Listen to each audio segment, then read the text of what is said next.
ایران کے راستے پاکستان کا وسطی ایشیائی ممالک کے ساتھ تجارت سے متعلق تاریخی فیصلہ۔ ایران کے راستے برآمدات کے لیے بینک گارنٹی اور لیٹر آف کریڈٹ کی شرط سے عارضی استثناء دے دیا ہے۔ خصوصی رعایت 24 مارچ سے 21 جون 2026 تک نافذ العمل ہوگی۔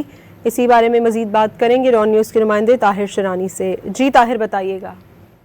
جی، وزارت تجارت کے مطابق ایران اور اس کی ایشیائی ریاستوں کے لیے برآمدات پر فائنینشیل انسٹرومنٹ اور بینک گارنٹی اور لیٹر آف کریڈٹ کی شرط جو ہے وہ عارضی طور پر اس کو استثناء دے دیا گیا ہے، جو 21 جون 2026 تک 3 ماہ کے لیے نافذ العمل رہے گی۔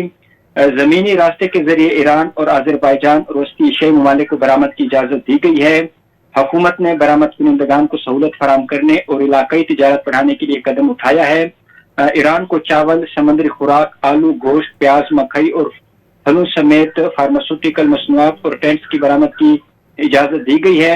تاہم جو اسٹیٹ بینک کے ضوابط سے جزوی استثناء ہے اور برآمد آمدن مقررہ مدت میں واپس لانے کی شرط برقرار رکھی گئی ہے۔ وزارت کے اعلامیے کے مطابق حکومت برآمدات کے فروغ، تاجروں کی سہولت کے لیے اقدامات جاری رکھے گی۔ اب پاکستان ایران کے راستے وسطی ایشیائی اور آذربائیجان کو چاول برآمد کر سکے گا۔ ادویات کی برآمدات میں حائل رکاوٹیں دور کرنا بھی اولین ترجیح قرار دیا گیا ہے۔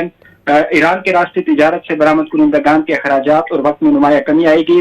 برآمدات میں اضافے سے حکومت پاکستان چاہتی ہے کہ ملک کو معاشی استحکام کی طرف لے جایا جا سکے، اور اس کے ساتھ ساتھ وزارت تجارت نے علاقائی رابطوں اور تجارتی حجم میں اضافے کے لیے تمام جو وسائل و برائے کار لانے کا بھی فیصلہ کیا ہے۔ جی بہت شکریہ طاہر شرانی آپ کا۔